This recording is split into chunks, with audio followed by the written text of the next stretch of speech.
Le préfet de région a annoncé la mise en place des fontaines d'eau. Philippe Gustin est avec nous en direct. Bonjour monsieur le préfet. Bonjour, bonjour à la Guadeloupe. Alors justement, comment allez-vous mettre en place ce dispositif et à partir de quand? Donc concrètement, j'ai pris un arrêté hier soir. Hier soir qui a été publié ce matin pour me substituer aux maires de 6 communes qui appartiennent au périmètre du SIAG. Il s'agit de Sainte-Anne, de Saint-François, de Gosier, de Capesterre-Belle-Eau, de Petit-Bourg et de la Désirade. Concrètement, nous allons mettre en place dans ces communes des citernes avec de l'eau dont je précise qu'elle ne sera pas une eau potable. L'idée, c'est que les gens puissent venir chercher de l'eau pour au moins se laver les mains, qui est le premier geste barrière. Je peux vous annoncer d'ores et déjà que le maire de Petit-Bourg a été extrêmement réactif et que nous pourrons, là j'espère très très vite, peut-être cet après-midi ou en tout cas demain, vraiment on fait tout pour que ça aille au plus vite, installer les premières citernes chez lui, dans sa commune, aux endroits qu'il va nous indiquer, et puis les faire remplir par les camions bus 10.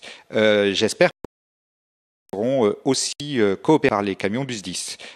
J'espère qu'il va nous indiquer et pourront aussi que tout le monde peut se rendre justement sur ces points.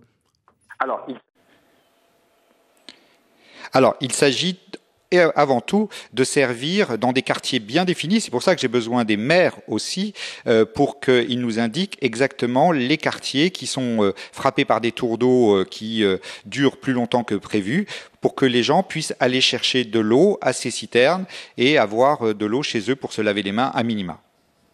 Fait qu'il y a eu des mesures qui ont été prises au niveau des dessertes aériennes, au niveau justement de l'aéroport. Est-ce que vous pouvez nous dire quelques mots là-dessus?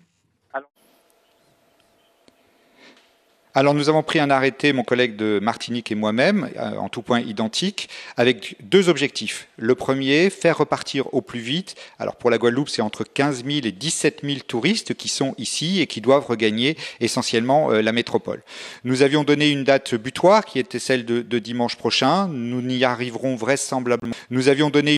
Les avions sont vraiment pleins. Il y aura sans doute quelques jours de délai supplémentaire. Donc, j'appelle les touristes à vraiment plein. Il y aura sans doute, exactement comme nous l'avons fait avec les croisiéristes, nous irons jusqu'au bout et nous trouverons une solution jusqu'au dernier passager.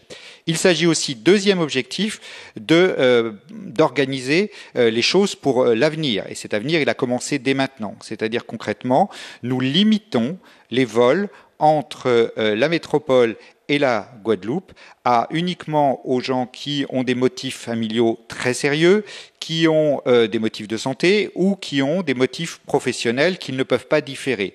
Et il faudra préciser ces motifs auprès de la compagnie aérienne pour pouvoir prendre les avions entre Paris et Pointe-à-Pitre.